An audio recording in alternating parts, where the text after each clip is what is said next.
Other interesting business use, you have the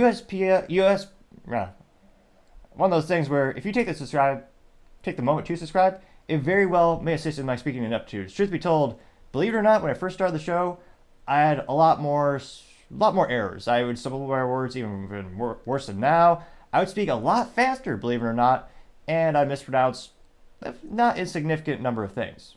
Now, granted, some might say it's just been modicum improvement since you gained more subscribers, but my theory is the more subscribers I've gained, the better I've been able to speak. Now, granted, some might argue it's just a modicum of improvement, barely anything at all. However, I think there is a little bit of an improvement, so there might be something to this theory. So if you can click that button and assist me, I would greatly appreciate it.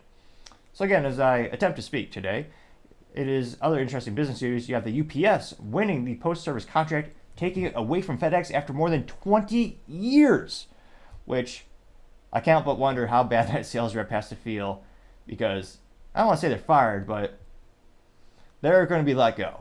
Because again, that's one of the biggest contracts out there, and that is a huge volume of mail. That's a huge volume of business, and especially when it comes to business transactions, relatively speaking, in terms of most how business operates, when you have a business to consumer business model, similar to something akin to perhaps Nike or Apple, where you can go to their website and just buy directly from them, or in some cases they sell to a distributor or another third party to sell to you. Well, it's really easy to do a one-off sale of an iPhone. I mean, that's not just relative to your life. It's not a big significant cost. It's not going to make or break your life. Although people might make fun of you for spending over thousands of dollars on a phone that's 50% profit margin. I might do that, but it's not that significant. For business-to-business transactions, those are sometimes worth hundreds of millions of dollars, if not billions of dollars in revenue. And the sales cycle, instead of being maybe a couple hours or a day for a cell phone, it could be weeks, months, years even. So I can't imagine how long this sale took.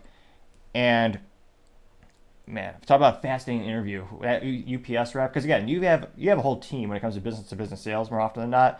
But the amount of resource allocation necessary and the amount of planning, coordinating, and executing this type of sale, I mean, that'd be a fascinating tale in and of itself. Now, this is first reported thanks to Emma Thorne over at LinkedIn News. They note that the USPS is taking over as the primary cargo provider for the United States Postal Service. UPS didn't disclose the financial terms of the new deal, but it was quote-unquote significant. Now, unless they're transporting things for the Department of Defense or some type of secret product we're not supposed to know about, I would have thought it would have been a public bid system, since most government contracts and most government deals are usually put out to the bid system. So I'm surprised they don't say they don't disclose more of the financial terms. Granted, we might not know what the UPS profit margin is, but we have a couple estimates here. They note that FedEx had held the USPS contract for more than 2 decades. Oh, someone's definitely getting fired over this. But walked away after two sides couldn't agree upon improved terms. The end of the relationship could cost FedEx almost $2 billion annually in income and funds and hundreds of pilot jobs.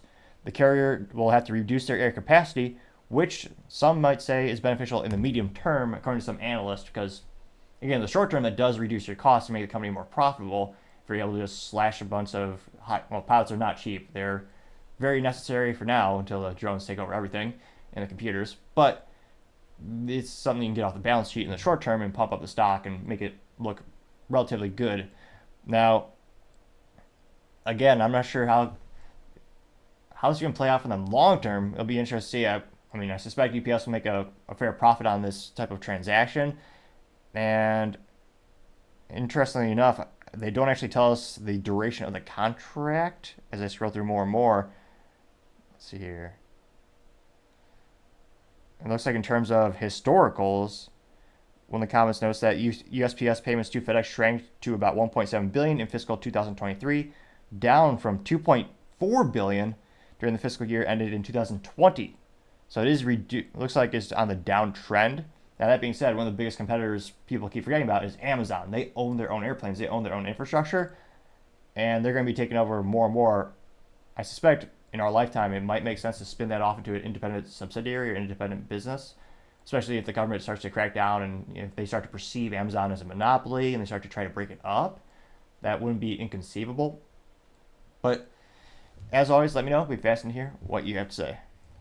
Thank you, everyone, for taking the time to tune in. Again, we're trying to get to 4,000 subscribers by the end of the month, so if you could click that button, I would greatly appreciate it. Also, leave me a thumbs up, thumbs down, or comment. It's a great way to give me some additional feedback, letting me know how I can make the show better and better. Lastly, don't forget to take the time to tell your family, tell your friends, tell your coworkers, heck, tell your enemies, tell anyone and everyone. Just stay safe and fight the good fight.